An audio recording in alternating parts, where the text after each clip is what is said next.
Alrighty, everybody, good morning. If you haven't already go ahead and drop your name and your student ID number in the chat, and we will go ahead and get started. I'm gonna give everybody about 2 minutes to go ahead and get settled in, and then we're gonna go over the worksheets today.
This meeting is being recorded.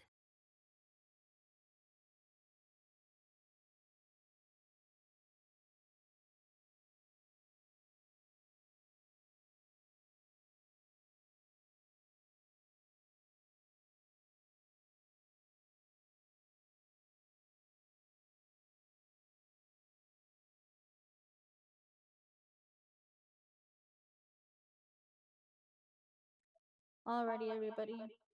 Whoops.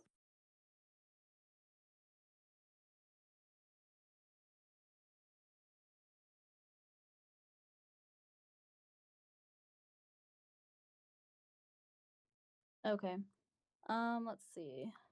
We are going to work on the worksheets today.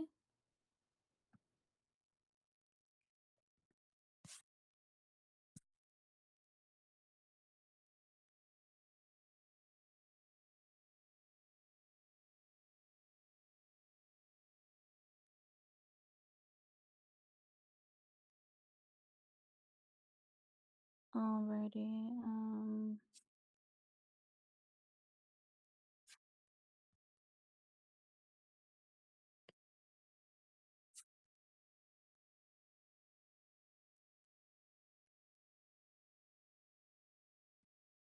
Give me 1 second.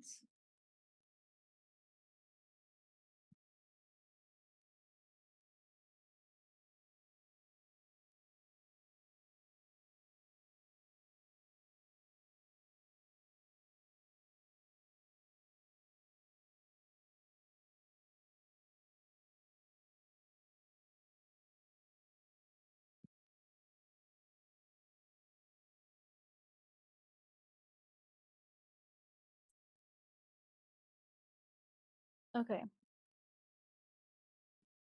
Can everyone see my worksheet okay?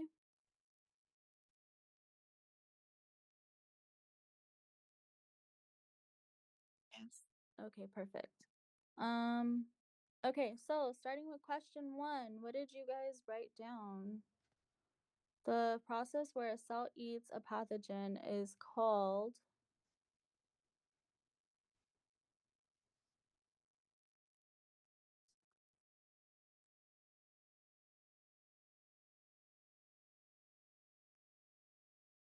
anyone? Phagocytosis. Yeah. Phagocytosis. Yes, correct. Neutrophils are part of the blank immune system. Innate. Innate, very good. Yes.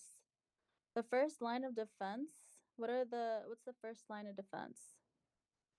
Skin, mucus, and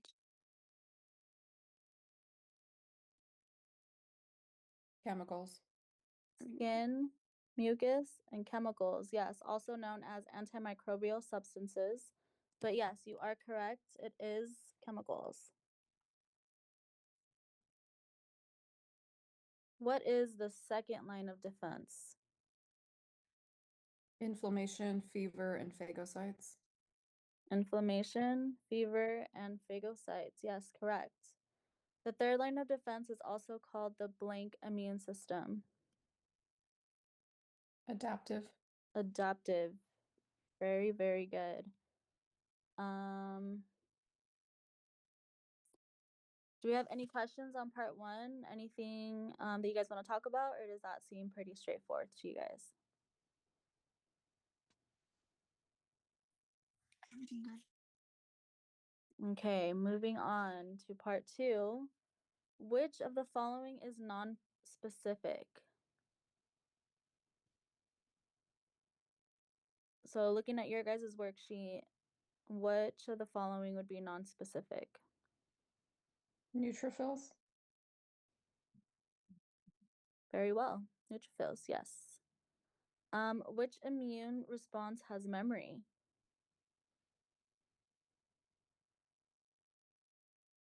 Oh, I'm sorry. I skipped 7. I'm so sorry. Which line of defense does inflammation belong to?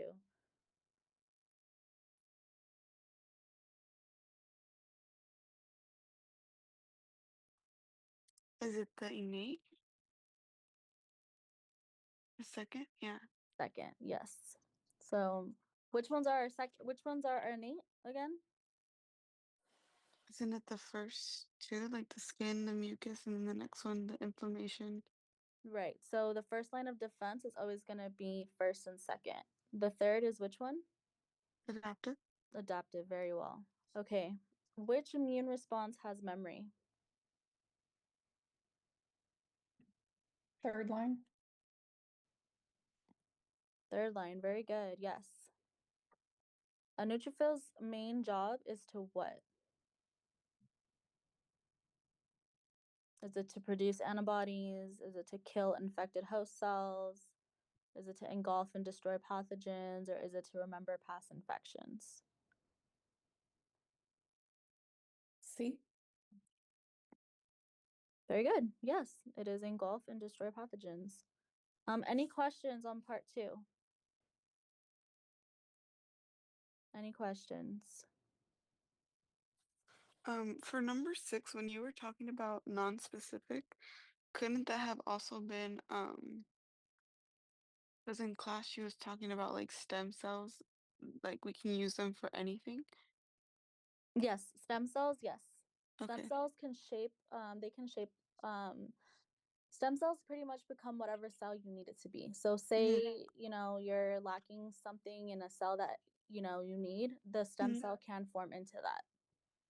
So say like there was a question just like that, and it was like between stem cells and neutrophils. You think there would ever be a question like that? No, she would never have both. And Okay. yeah, it would be one or the other. But yeah, so stem cells Okay. are also non-specific. All right, great question, great question. Any other questions? All right, moving on to part 3. So a patient has a white blood count of 15,000. What does this most likely indicate for the patient? Bacterial infection. Yes, that is an bacterial infection. Very good. Infection, especially bacterial. Yep. 11. A patient has a white blood count of 2,500. What does this suggest? A virus or an autoimmune disease. Very good. Yeah, so it could be a virus. It could be a pretty severe disease or condition. It could also be an autoimmune disorder or low immunity. 12. If a patient has high neutrophils, what type of infection are you thinking?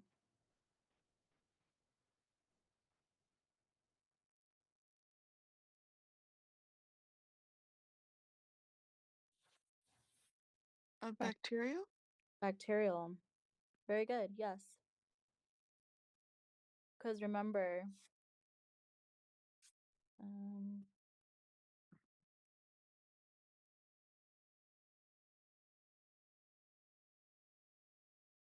going back to, I believe this is Monday's.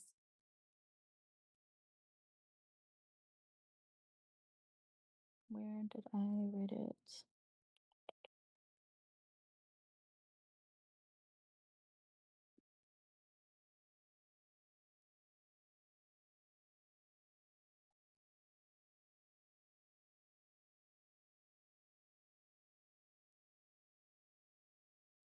Mm,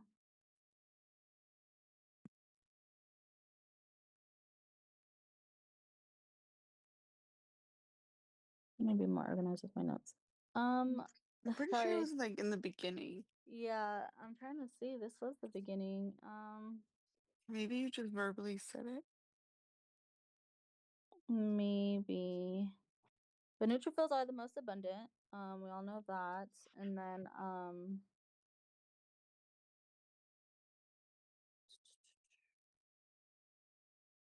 I'll have to get back to you on that. But yes, if a patient has high neutrophils, it is a bacterial infection. Oh, I did remember saying it. The neutrophils. So neutrophils is more bacterial, and then which ones come into play when they're gonna go through phagocytosis? Do you guys remember that? Is it the mono? Yes, but monocytes. It's not the monocytes specifically. Monocytes turn into what? Macrophages. Macrophages. Very good. Very good. Okay, 13. If a patient has high lymphocytes, what type of infection are you thinking? Viral. Viral, very well. Yes, very good. Thank you. Sorry, my worksheet for some reason it copied over like really weird, so your guys' looks a little different. But 14. Oh, I'm sorry. So, and before moving on to part 4, any questions on part 3? Any questions on part 3? For lymphocytes lymphocytes are always going to be fighting viral infections, never bacterial. Right. And neutrophils are only Bacterial. bacteria. Okay. Mm-hmm.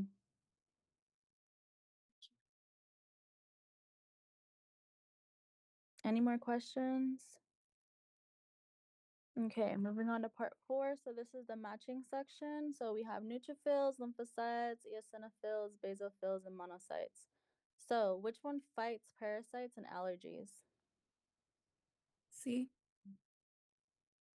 Very well, yes. Eosinophils. C. Which one is the most abundant white blood cell? And it's also known as the first responder. Neutrophils. Neutrophils, yes. Very good. Which one become macrophages? I kind of just said that one on accident. Monocytes. Monocytes, yes. Which one release histamine and inflammation? Basophils. Basophils, yes. And then which one are adaptive immunity for B and T cells? Lymphocytes. Lymphocytes, yep. Yep. Any questions on your white blood cells?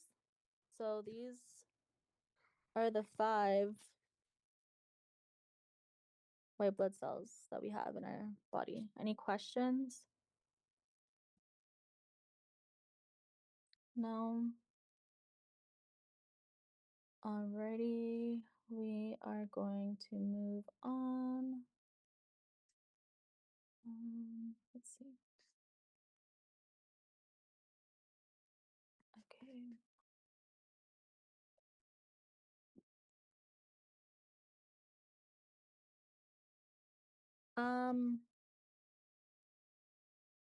Which is, oh, I can't see that question. Let's see. 19 says, which is true? So A, the first line of defense is specific.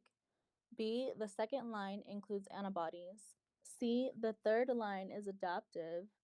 And D, neutrophils create memory. C.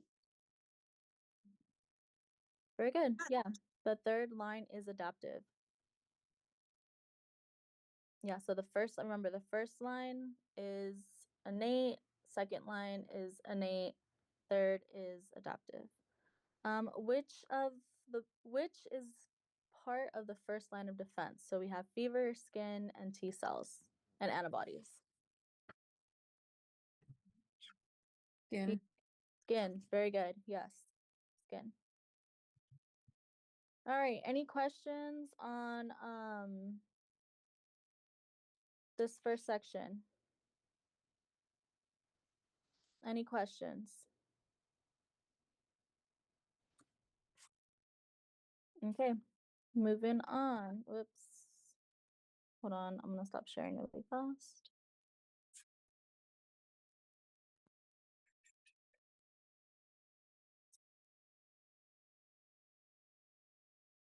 Give me 1 second.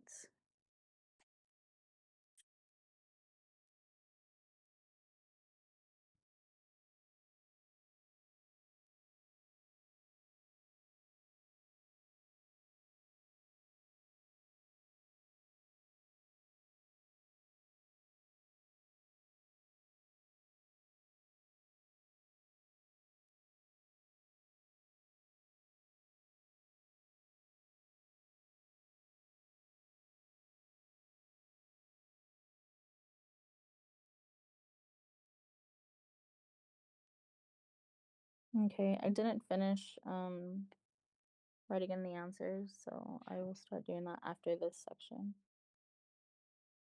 Okay.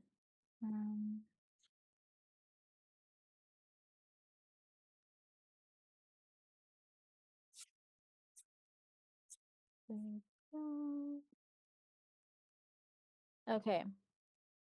I do have a question. Yes.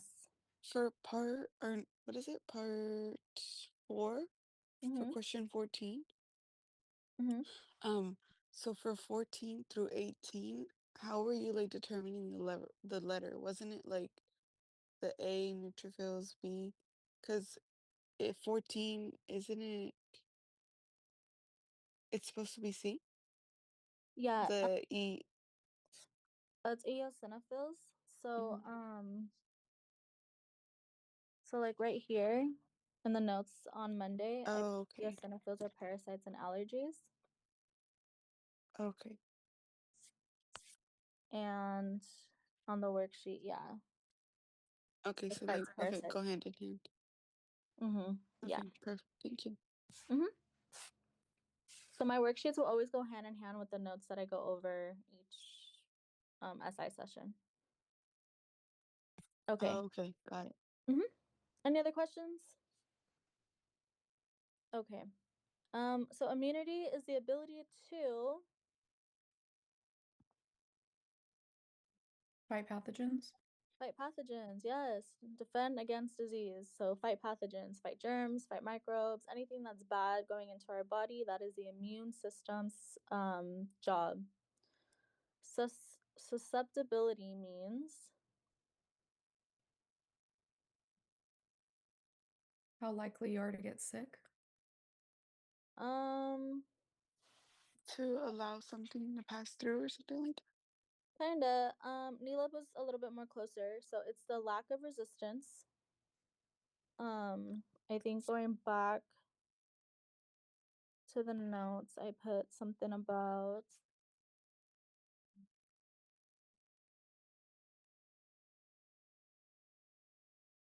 so it's pretty much the how we're exposed and can't fight at full strength. So yeah, it's just pretty much like the lack of being able to fight off the germs in a way. Does that make sense? So like right here.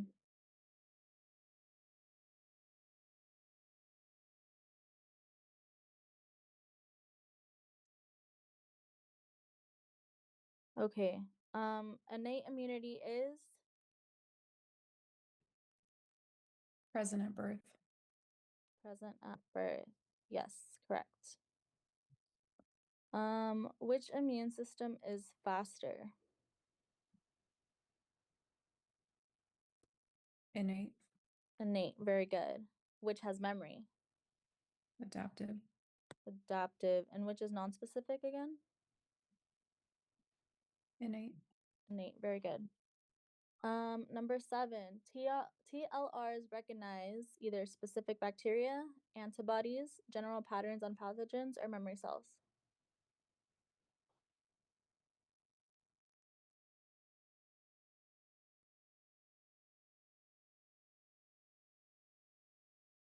C. Very good. General patterns. Oops. General patterns on pathogens. So it's pretty much, remember TLRs are the ones that recognize the specific patterns that the bacteria have in our body. They all have patterns, and that's the TLR's job, is to recognize the pattern so it can differentiate which bacteria it is. What are PAMPs?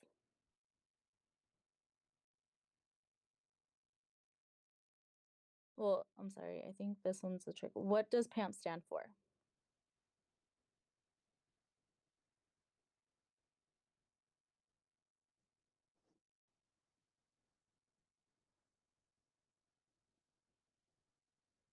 Pathogen-associated molecular pattern. Yes, pathogen-associated molecular patterns. And they are pretty much, oh, I don't know why that one didn't write down. Yes, it's pathogen-associated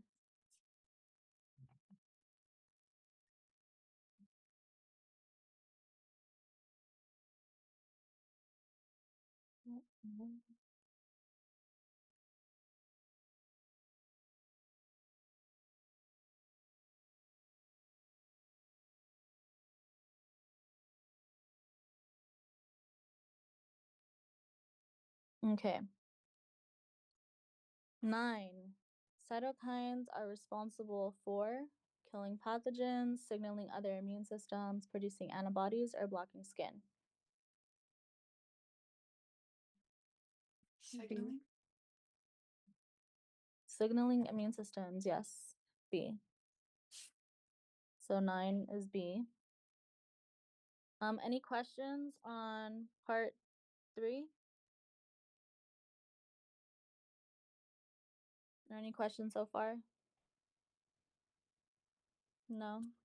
Okay. Part 4, first line defense. So 10. The skin protects mainly by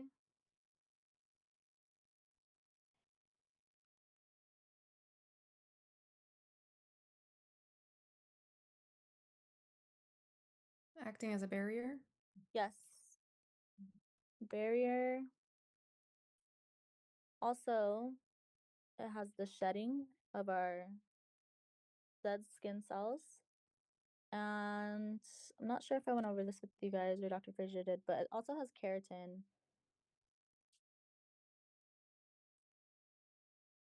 Keratin. Why is intact skin important?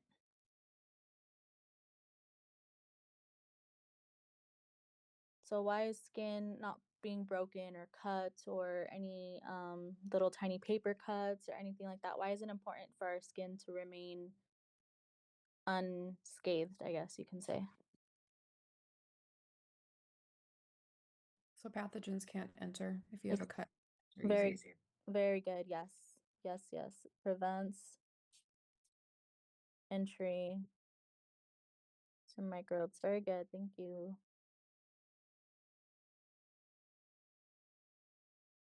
12. Mucus functions to kill bacteria, trap microbes, or create antibodies, or produce white blood cells.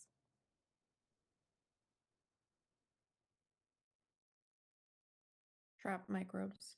Yes, it traps microbes. So remember, the mucus is very thick. Obviously, if you think of like your snot, if you think of when you're sick and you have a sore throat or like a strep or something and you have that mucus that you cough out, that nasty yellow mucus, or like discharge as well, like the gummy mucus, all of that is to trap our microbes and our bacteria so that it doesn't fully enter our bodies. That's why they say, like, for kids, when they pick their nose, it's very important for them not to eat their own boogers because they're eating all that trapped bacteria that the mucus caught. 13. Tears primarily kill pathogens, trap pathogens, wash away microbes, or produce cytokines.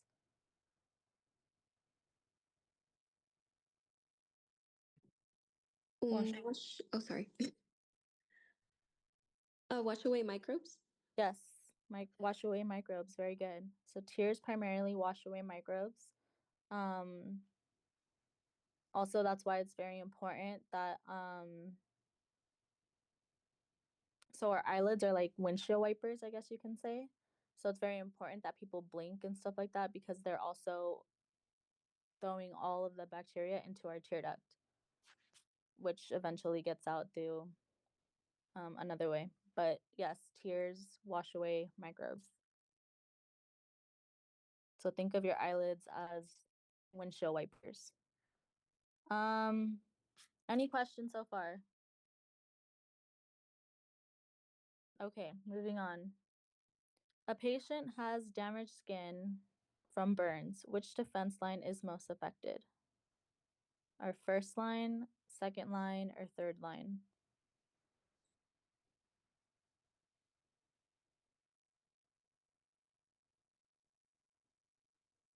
First line, First line. Why? because that's our skin. That's our skin, yeah. So if our skin is broken, which hence from the burns, it's damaged, it's not going to do its job. So now our second and third line have to kick in. 15. A patient has impaired cilia in lungs, like when you're smoking. What happens? So remember, what is cilia in our lungs?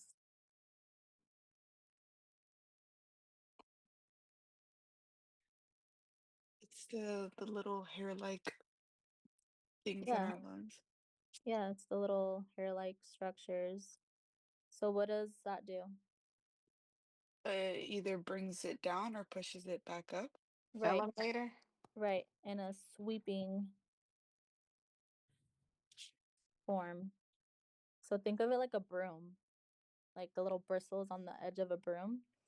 And it's just sweeping all the bacteria and all like the damage and all the garbage that's not supposed to be in there.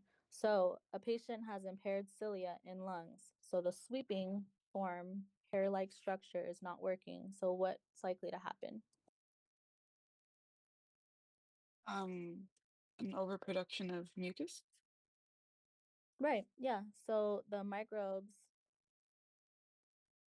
and mucus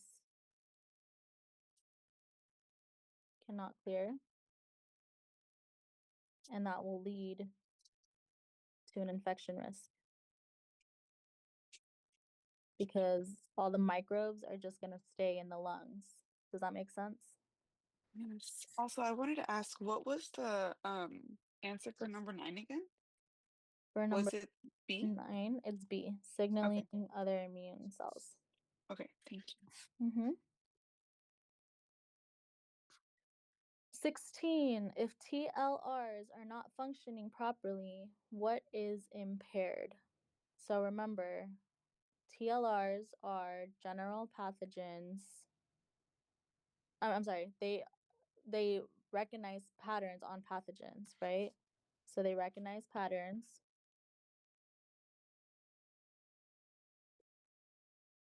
So if they can't recognize the patterns, what's impaired? Like what's not going to work?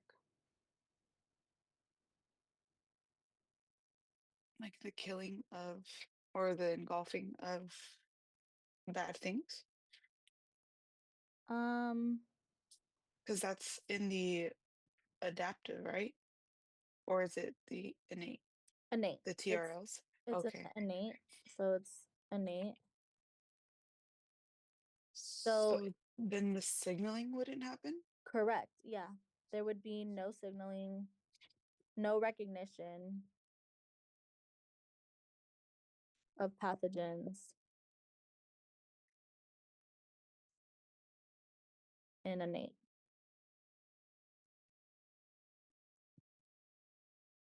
So all the pathogens would be able to come in and invade. All the pathogens would be able to take over. It would be like a full takeover, because our TLRs will not be able to recognize them to send the signal so that they can be stopped. Does that make sense? Yes. Okay. All right. Any questions before moving on to chemical factors?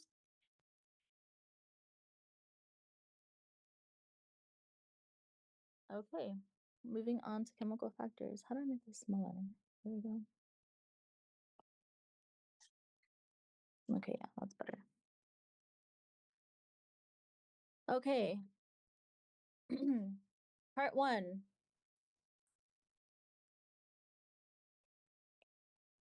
Sebum protects by, so our sebum oil and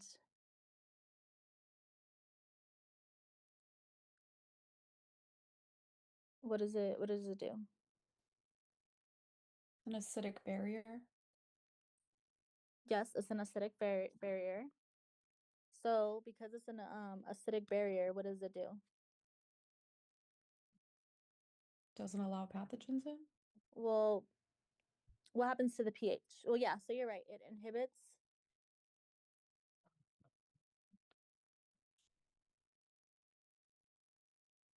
You're correct. Yes, it inhibits microbes, but what happens to the pH level? It's acidic, so it's low. Low. Very good. So it lowers your pH, and it's pretty much like an acidic, it's the acidic barrier. So it lowers your pH and inhibits the pathogens from multiplying and all that stuff and spreading.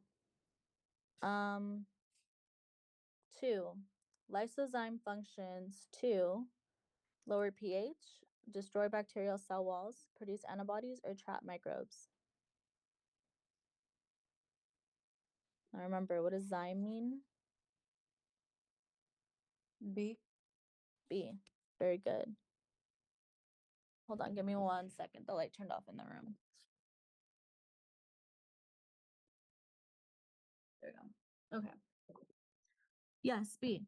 So remember, anytime you guys see the word zyme, that means break down. So if you get stuck on the exam and you don't know what the word means, look for the prefix and the suffix. Those should help you. 3, gastric juice protects because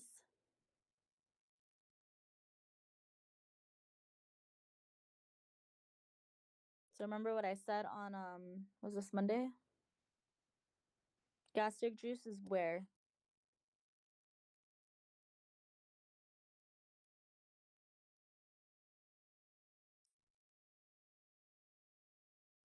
In the stomach. Stomach. Very good. So the gastric juice is pretty much an acid bath because it's very acidic, right? I'm so sorry. I'm kind of like behind on writing. Could you tell me one more time what was the answer for it's like the very beginning. It's part 3 of the first page, for chapter 10. I mean, number 10. The answer is barrier, shedding, and keratin. For the first line of defense? No, no, no. It's for the white blood count. Oh, It's like sorry. the very beginning. Sorry. You're fine. I just got my paper. A patient has a white blood count of 15,000. Is that the one? Yes. So they have infection. And then there was also another question regarding oh, it's 13, right? Oh no, 12. So number 12 and 11 are both like they're corresponding. For these two right here? Yes. If they're like the neutrophils and the white blood cells work hand in hand for bacterial. Oh, wait, I So got it mixed up. neutrophils are white blood cells. Okay. So these 5 right here, if you can, these right here, these are all white blood cells. and neutrophils are in them, lymphocytes, eosinophils, basophils, and monocytes. Okay. But they all do different things. So going to my notes, this is pretty much the summed up version of what they all do. Okay, perfect. If you want to take a screenshot of that. Yeah. Okay. Got it. Okay. Thank you. So going back to number 3, in chemicals, gastro juice protects because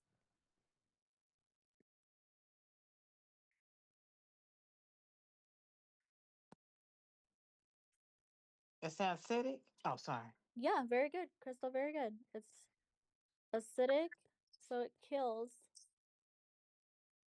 microbes. Because remember, it's a low pH, and microbes cannot survive in acidic environments. Okay, 4. Which environment is most acidic? So we have our skin, we have our tears, we have our stomach, we have our saliva. Stomach. Stomach, very good, yes. All right, any questions for part 1 of chemical factors?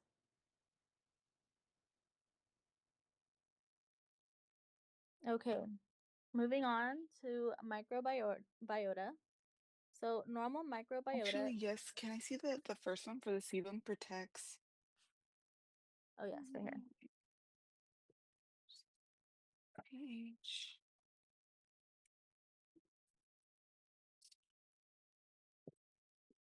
Okay, perfect. Thank you. Microbiota. So normal microbiota is protected by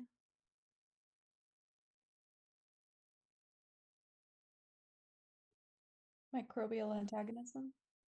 yes, very good.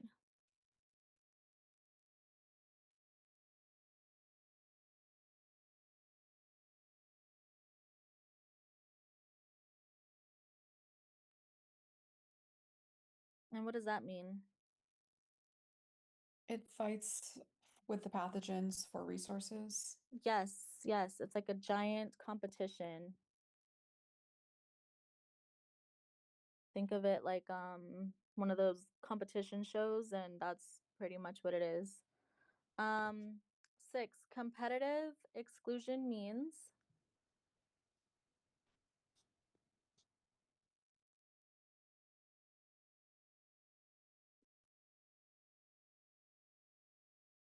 I'll give you guys a hint.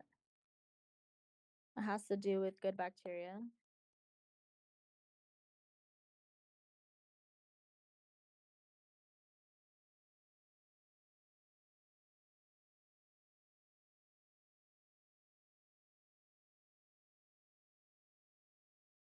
So it pretty much is good bacteria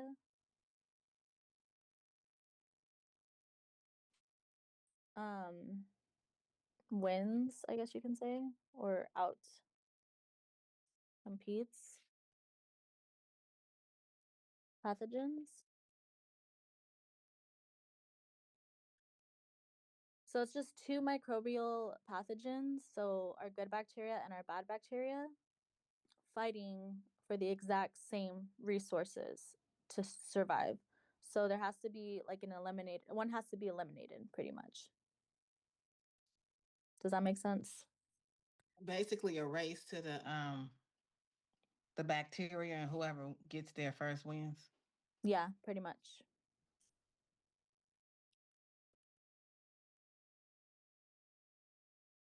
That's why they say it's important for you to have your probiotics, because probiotics are live bacteria. That's good.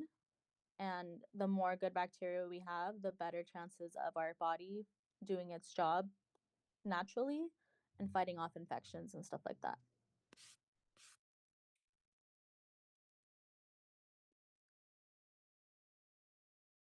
So if normal microbiota are destroyed, like with antibiotics, what can happen? Overgrowth of the bad bacteria. Very good, yes, overgrowth. of bad bacteria. And let me make sure it's not on here somewhere.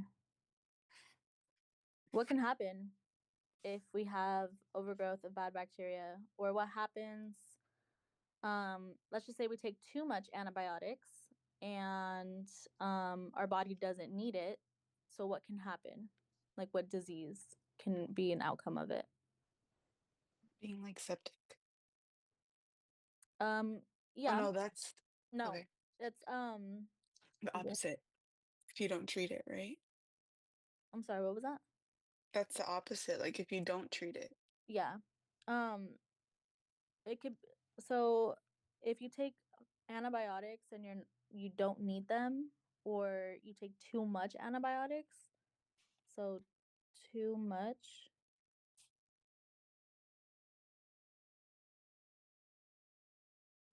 can lead to C. diff. very good. Yeah. C. diff.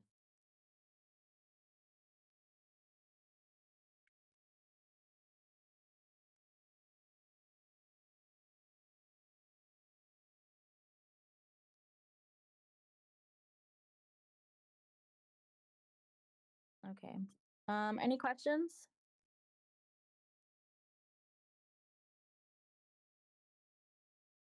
Okay.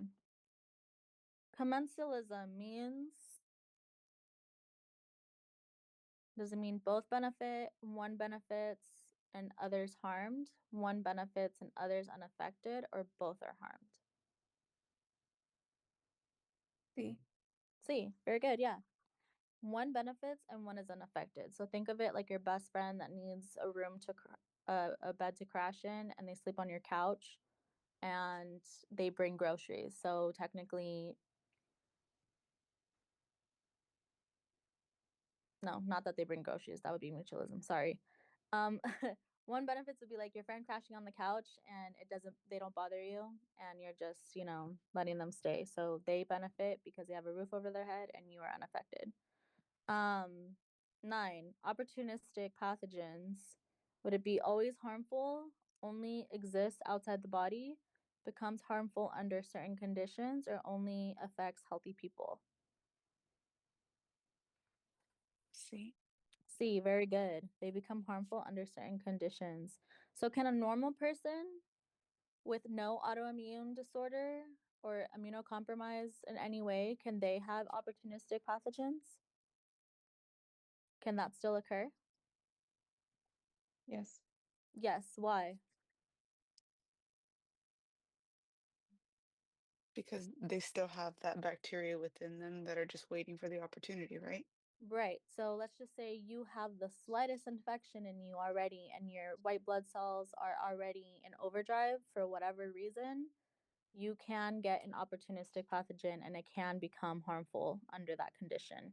Even if you are normal, healthy, eat well, you exercise well, you are in perfect tip top shape, you can still have an opportunistic pathogen become harmful. Alrighty. 10. Probiotics are Living microbes. living microbes. They are beneficial bacteria. And prebiotics are,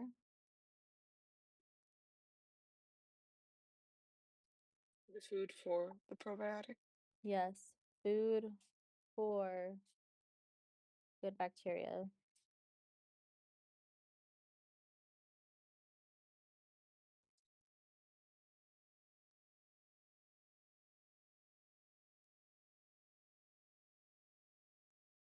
Very good. So it's very important you incorporate these into your diet, especially as you guys get older. Our cells don't function how they used to in our early teens to early 20s. And the older you get, the more less we have. So it's better to incorporate your probiotics and your prebiotics into your diet, whether it's supplements or actual food. Very important for our gut health. And later on, I think it's the next chapter. Somewhere down the line, we're going to learn how gut health really does affect our daily lives, including our skin, acne, all that stuff. It really does stem from our gut itself. So bad gut, bad health. A patient takes long-term antibiotics and develops an infection. Why?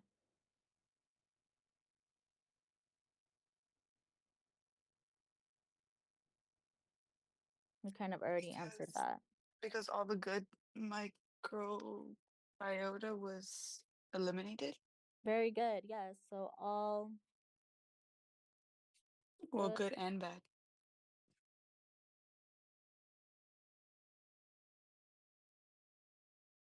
Right. But the reason why we get the infection is because long-term antibiotics, and that leads to an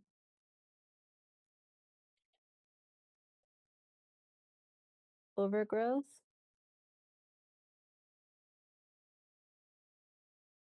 and loss of normal. I don't know how to spell today. I'm sorry, you guys.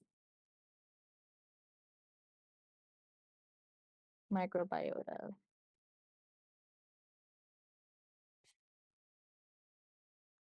So a patient has low stomach acid. What risk increases?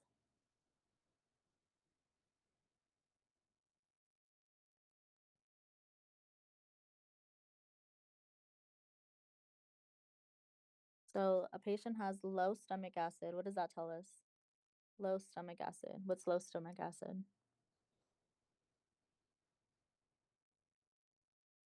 Our stomachs are supposed to be what? High or low?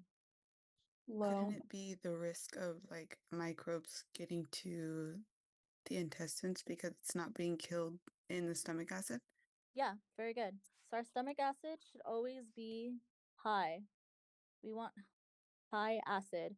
So that means that our pH has to be extremely low. And this is where students get very confused because they confuse the question with high stomach acid and low pH. They want to automatically say low pH because they're thinking low pH, which is correct, but they add it as low stomach acid. So if a student were to say low stomach acid is what we require, oh, I cannot spell. What was that?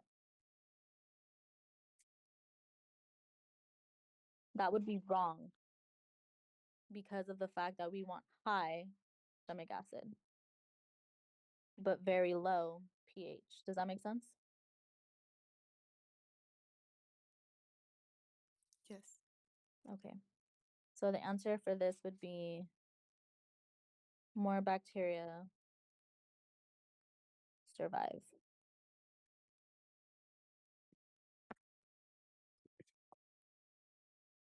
Um, 14. If lysozyme is not functioning, what is impaired?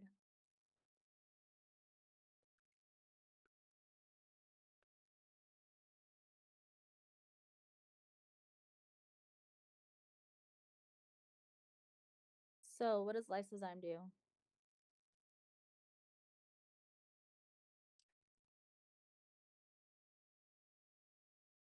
Doesn't it like release that like those little dot things? Right? You're thinking of lysosomes. Oh. Yeah, lysosomes are those little dot things that are in the cell organelles with the ribosomes. Okay. So lysozyme, remember zyme. Whenever you guys see the word zyme, you guys have to know your prefixes and your suffixes.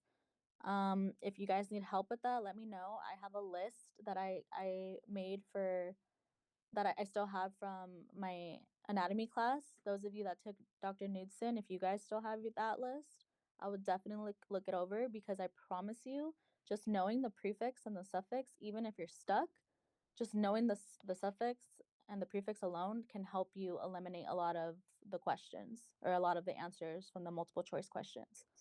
Can you send me that list?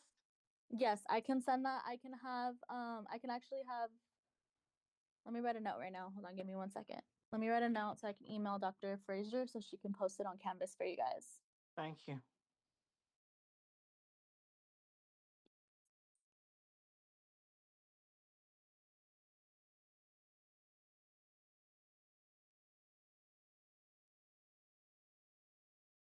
Okay.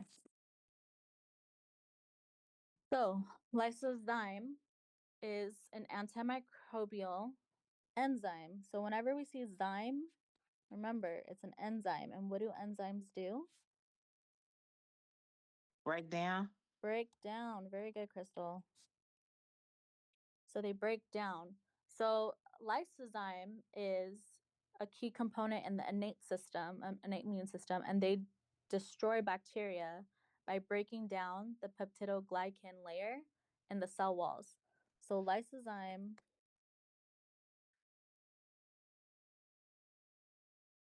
breaks down bacteria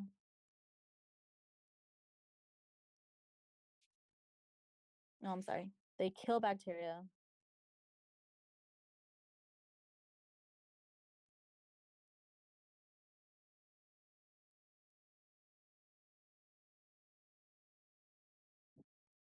by breaking down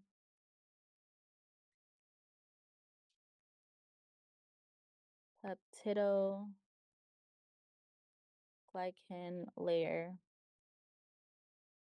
of the bacteria's cell wall. So that's what lysozyme, the actual enzyme, that's what it does. It kills bacteria by breaking down the peptidoglycan layer of the cell wall. So if lysozyme is not working, what would be impaired?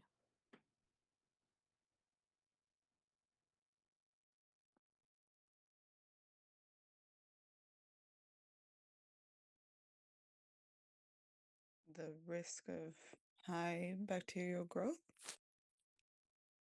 That would be the outcome, yes, but what's actually impaired? What's it actually impaired is the bacterial cell.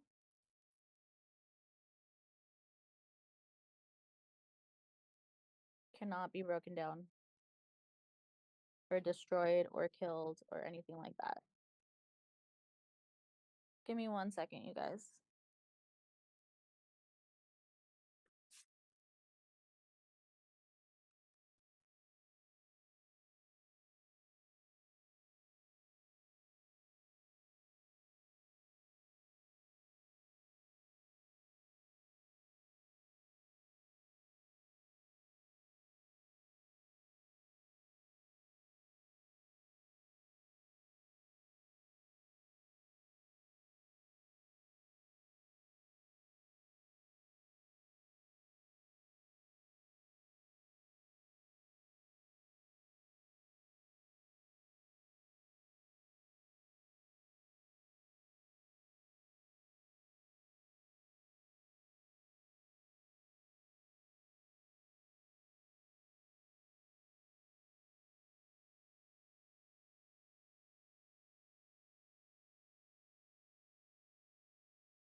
Alrighty, you guys, sorry about that. So going back 14. Okay. Any questions on that? Any questions at all?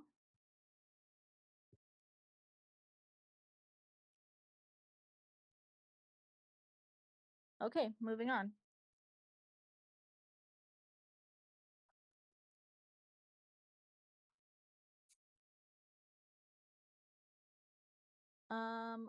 So part 4, now we're gonna go over our white blood cells. So white blood cells are also called what?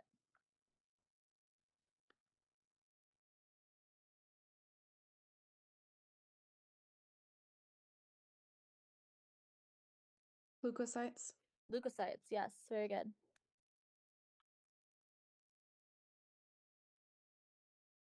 And hematopoiesis occurs in the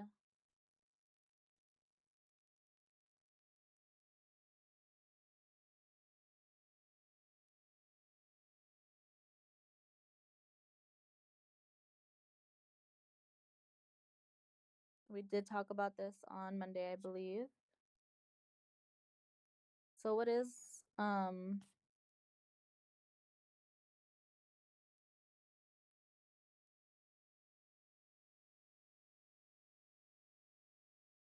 to production of red blood cells. Yes. Very good. Where is it located? So according to the notes I went over Monday, it would be produced in the red bone marrow. So it occurs in the red bone marrow. That's where it happens. Any questions?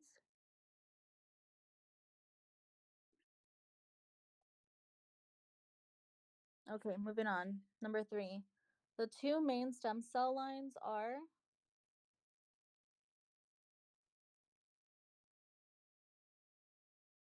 Oh, the mylus something. very good. Right. Yes. The myeloid and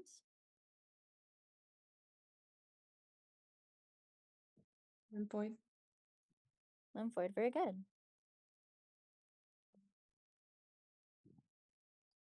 Number 4. Which line produces B and T cells? Lymphoid. Very good. Yes, lymphoid. And which line produces neutrophils? Myeloid. Myeloid. Very good. And now granulocytes.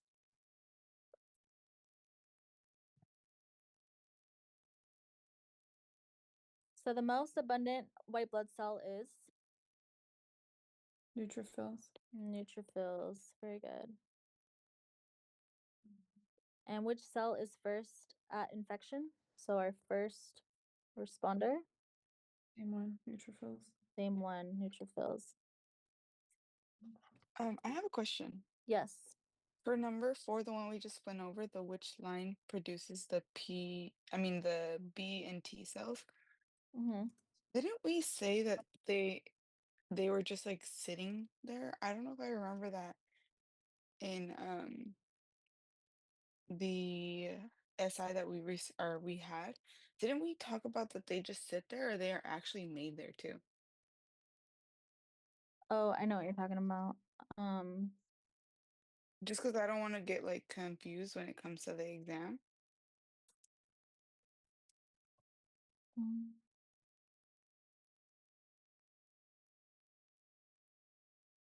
I think I went over that yesterday, right? Yes.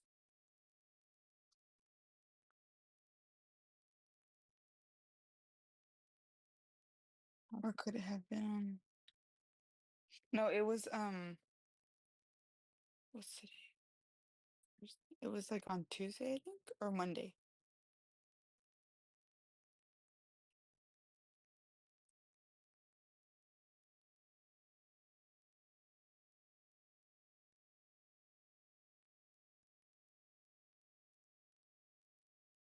Mm. No, not this one, not this one, the other one. Let me see.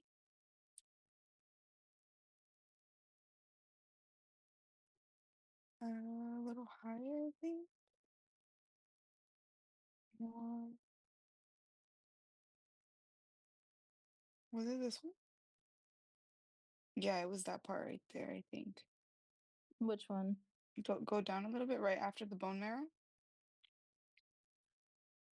So when we were talking about the lymph system, I think. Mm-hmm. So then are they made within the lymphoid system or are they just waiting there in the lymphoid system to be used? So the lymphoid is where the immune response starts. So Mhm. the lymph nodes are the ones that activate it, and the lymphoid tissue is pretty much where they hang out, is where they sit, they Okay, wait. I think I'm gonna have to practice that a little bit. Okay. Yeah. So it's the lymph nodes itself that activate it, and it's the lymph tissue where Where they they stay. where they're Okay. housed. Okay. So then that question would be like pretty on the safe to pick lymphoids. Well, it's not asking. So there's two lymphoids. There's the Mhm. tissue And then there's the actual there's the tissue, and then there's the actual The cell, lymph. which is the Oh, this- lymphocytes.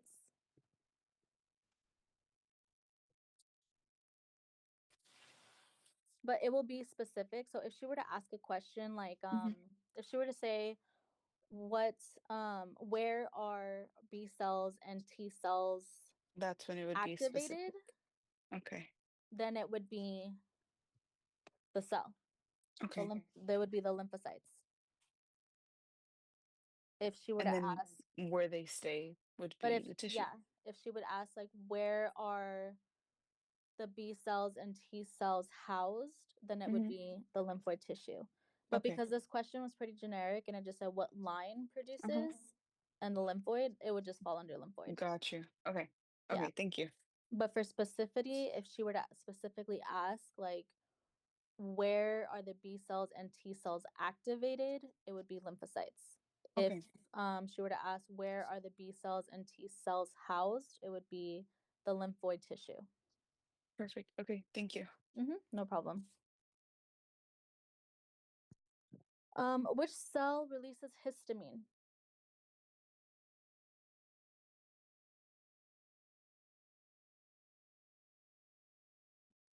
Basophils? Basophils. Very good. Yes. Which Could it be C? Or is it B? It would be B. So eosinophils are for allergies, Okay. but they don't release the histamine. Okay. Thank you.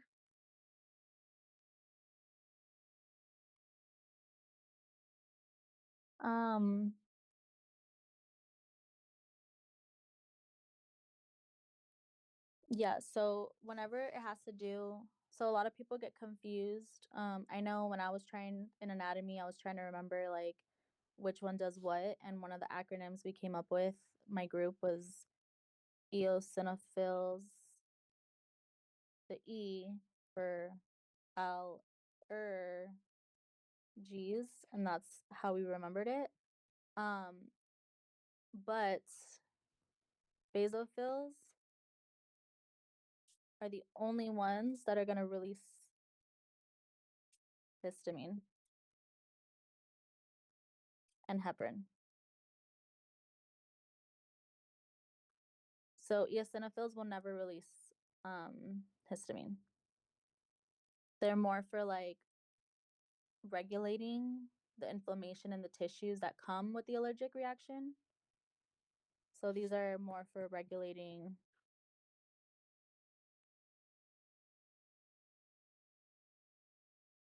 inflammation from allergic reaction. So say you eat shrimp and you're allergic to shellfish, you know, your throat's going to swell, right? That's your eosinophils. So the eosinophils would happen first, then the the B one would happen next? Yes. Or did they don't? Okay. Okay, thank you.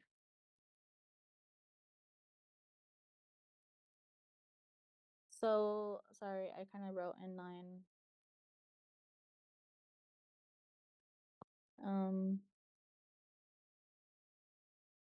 So which fights parasites? Sorry, I didn't answer this question, so this answer will be right here. Which fights parasites? Eosinophils. Eosinophils, yes.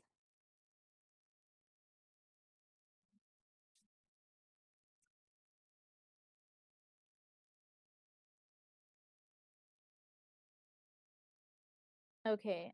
Any questions on our granulocytes?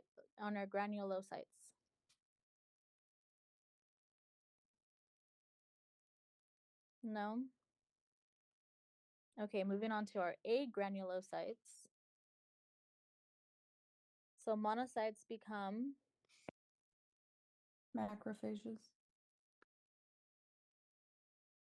Yes, correct.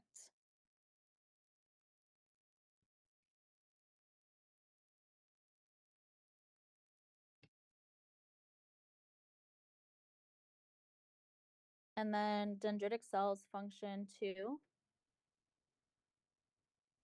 Is it B? very good. Yeah, so dendritic cells function to present antigens. So remember, dendritic cells are they place the antigens on display.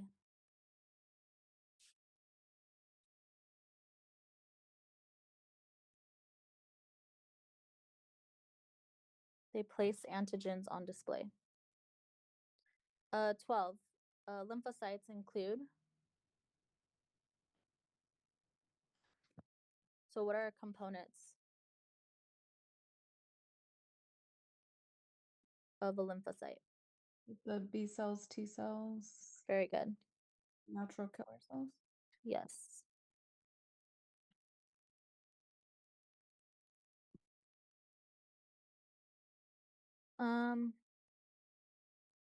Any questions? Okay, we're gonna put it into application. So a patient has a parasitic infection, which white blood cell will increase?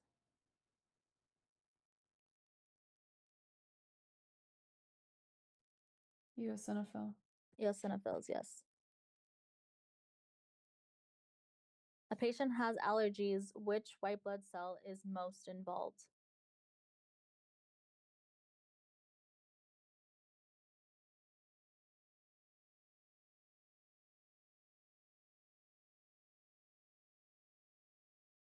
Eosinophils. Is it the basophils? Yes, it would be basophils. Because it's the actual release of the histamine, right? Yes, that triggers Okay. the allergic reaction. Yeah. Question about the eosinophils. So the eosinophils, they release histamine? No. No. They help with the allergies and parasites? Yes. I don't know if you would know, but why? Like, why are those two, like, why do they work hand in hand?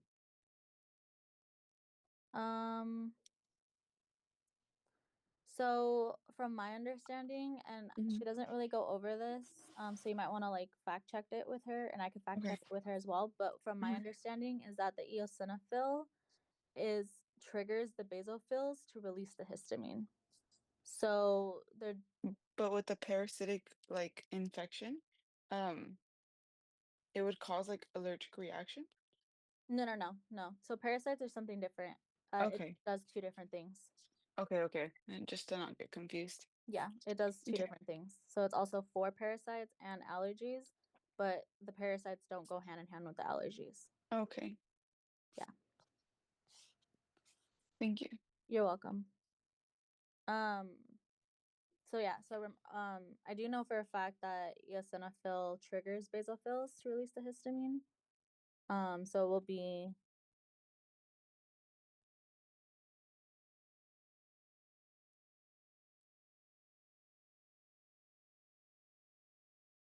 and I would think of mm,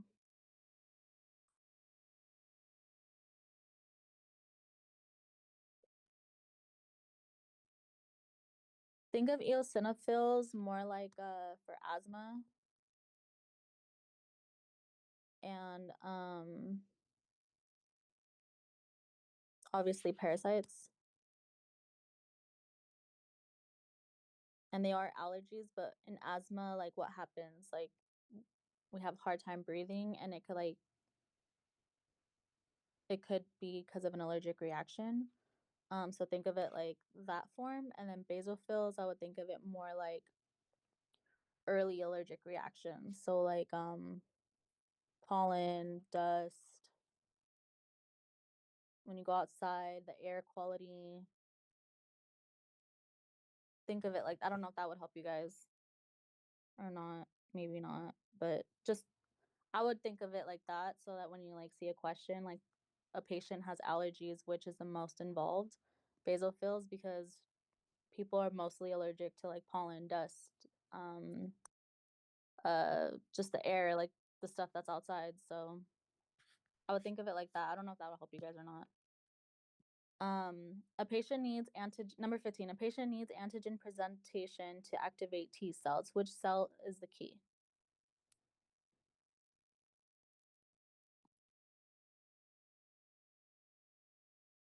Dendritic. Dendritic, yes, very good.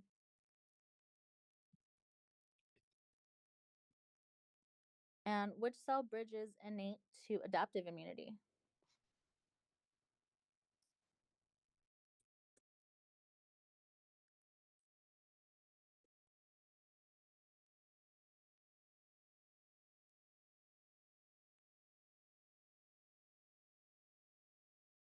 So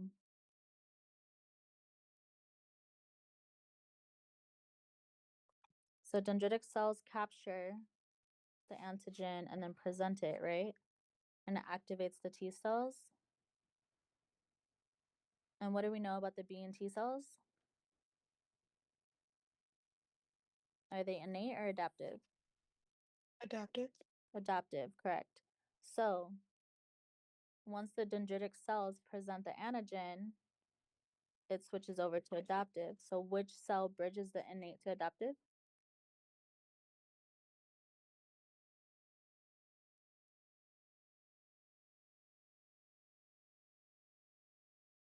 I gave you guys a hint. Starts with a D.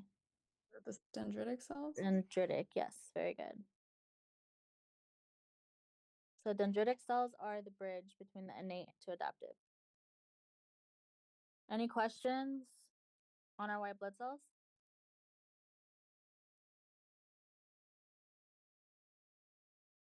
Okay. Moving on to our lymph system.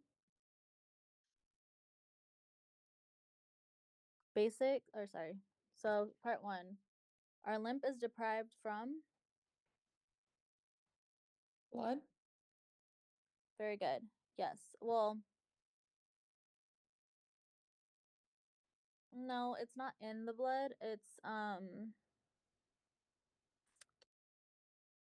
to describe this. So think of your lymph. How many of you guys have heard of like washing your face? And like it's like all over TikTok right now how we're supposed to like drain our lymph and all that stuff, right? That's Mhm. not blood. It's Fluid. fluid, yes. So it's what the heck? There we go. It's interstitch. Is there a U in there? I don't think so. Interstitial tissue fluid. So lymph is derived from interstitial tissue fluid. Now, the lymphatic system returns fluid back to, and you said it first, Nilib? Blood. Blood, yes, so the bloodstream.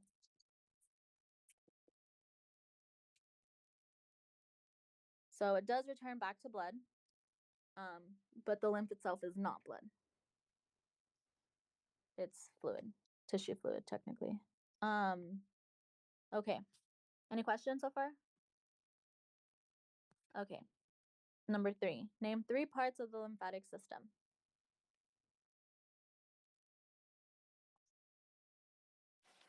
Capillaries is one. Mm, No. no. So dealing with the lymphatic system. The lymph itself. Yes, very good. Lymph. Lymph tissues. Organ. Yeah, so we have the organ and the tissues. She might say it as vessels. So just a quick recap, what is it? So we have our lymph, which are the nodes. We have the vessel or the tissue itself.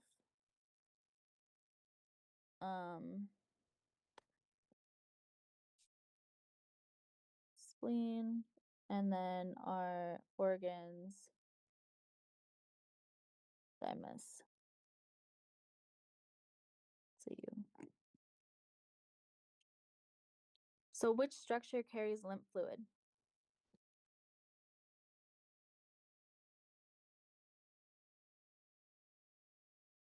The vessels.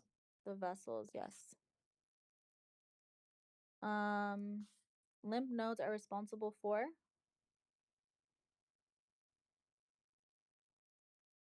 Are they responsible for oxygen transportation, filtering lymph and activating immune cells, producing red blood cells, or hormone release?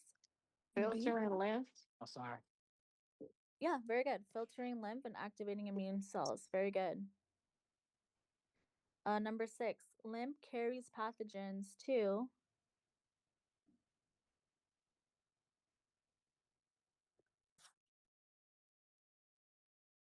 The lymph node. Yes, very good. Lymph node.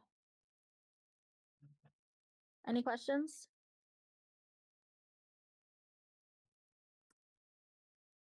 Were we gonna go over both packets today or just one? Just one. Tomorrow we're gonna Okay. go over the last one. Yeah. Okay. Thank you. Okay. 4. Part 4, 7. Where do T cells mature? The thymus. Thymus. Very good. If you guys struggle with this, just remember thymus, T cells. Where do B cells mature?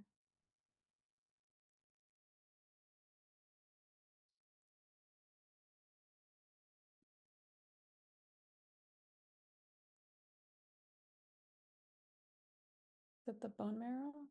Very good.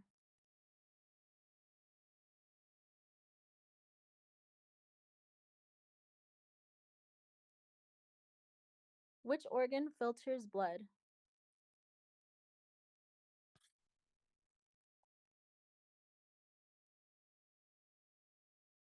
The spleen. Spleen. Very good. Okay, so number 10, arranging them in order. We have our lymph node, infection in tissue, and our lymph capillaries. Which one goes first?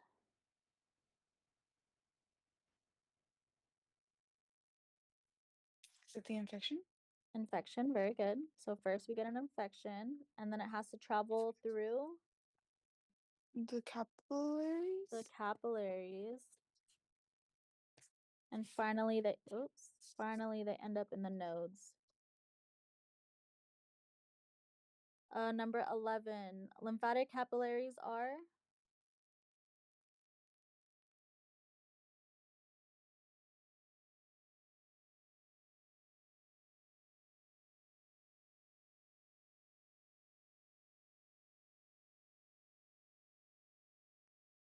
Is it B? very good. Yes, they are blind-ended vessels. So it's pretty much just a one-way drainage.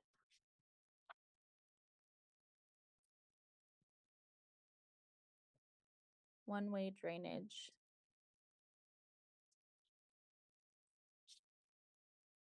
So it absorbs all the interstitial fluid, the waste, and whatever else, and it doesn't let it go back into the tissue.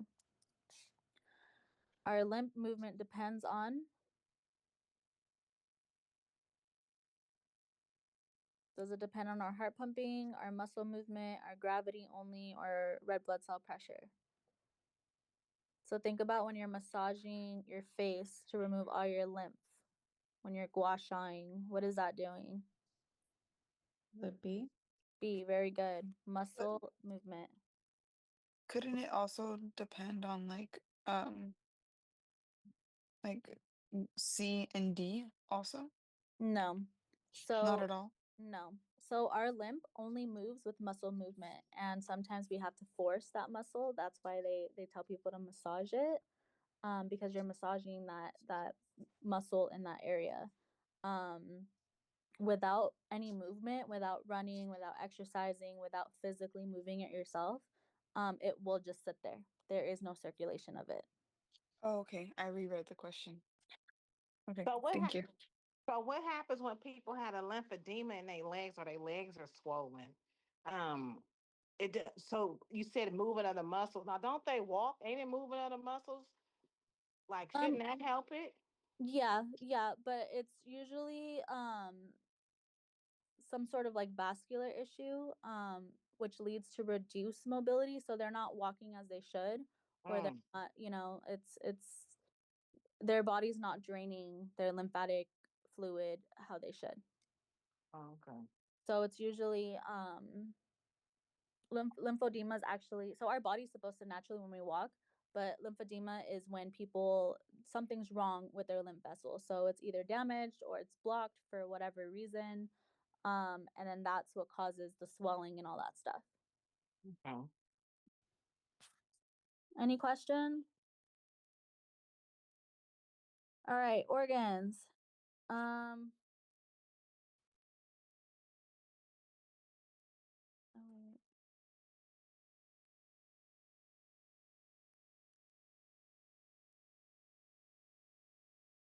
Oh, we already did that one. Okay, sorry. I got confused. This paper is so messed. I'm so sorry. Okay, phagocytosis. So what does phagocytosis mean?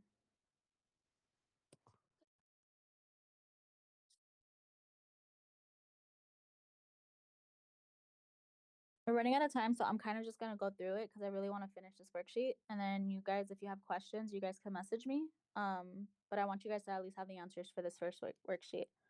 So it's engulfing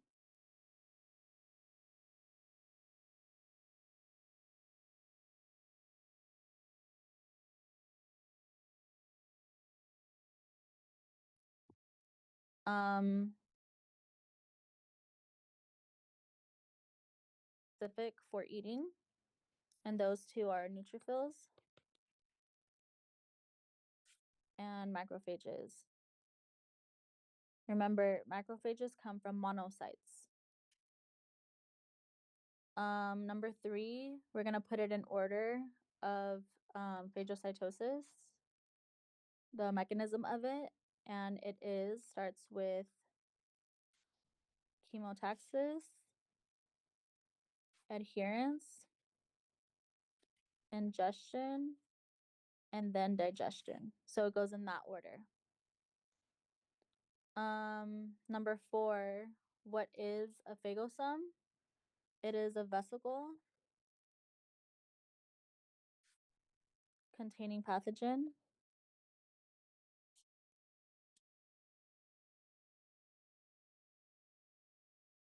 And then what is phagolysosome? So that's 2 different things being blended into one, and it's phagosome combining with lysosome.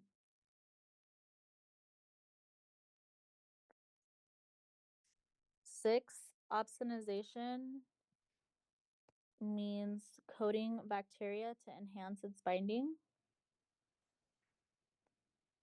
So in simple terms, opsonization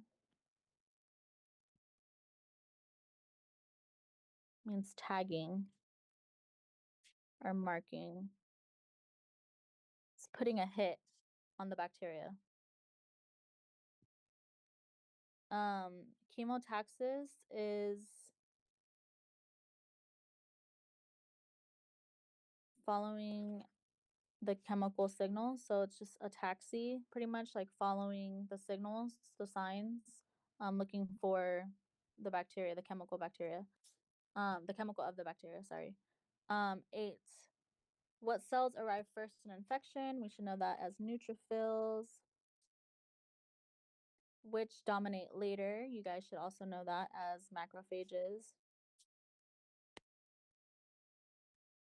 And if lysosomes fail to fuse, what happens? So if the pathogen fails to fuse, the pathogen will not die.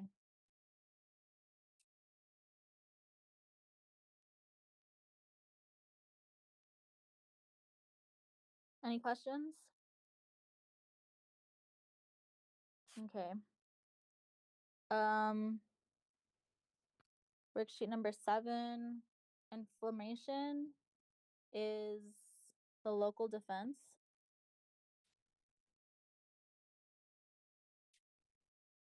Responding to tissue damage.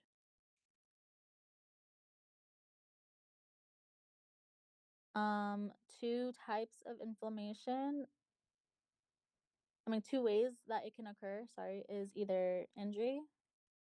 So if you injure yourself, you cut yourself, or some sort of infection. And then what does PRISH mean? PRISH stands for remember pain, redness, immobility, swelling, and heat. And then there's 3 stages of inflammation, and that is vasodilation, phagocyte, migration, and tissue repair.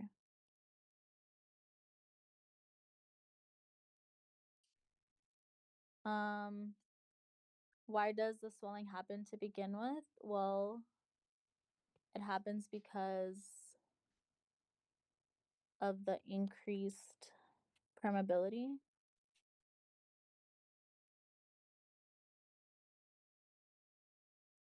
which is the leaky vessels. And then what do macrophages release? They release the cytokines. And one form of the cytokines is the TNF alpha. And then which stage involves phagocytosis? That would be stage 2, which is the phagocyte migration. And then acute versus chronic inflammation difference. Acute equals fast, and chronic, so fast and couple of days, maybe a couple of weeks. And then chronic is slow, and it's like months, maybe years. Any questions?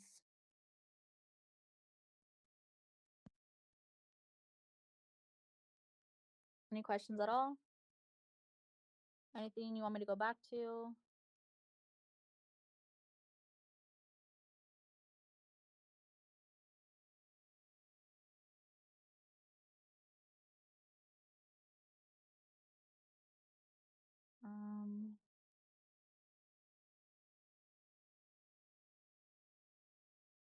Oops, that's not what I wanted.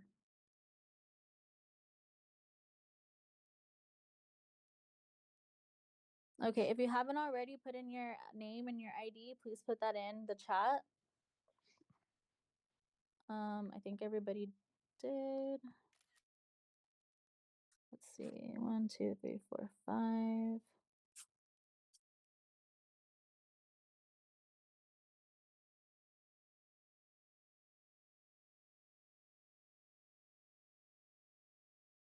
So I have 7 people on. So the 2 people.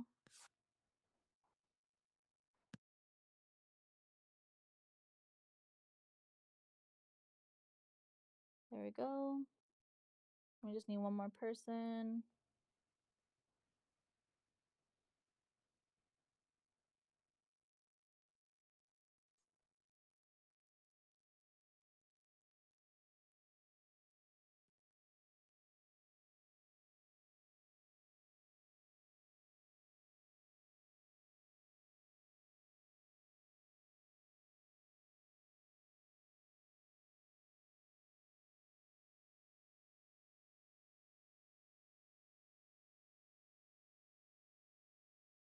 Okay.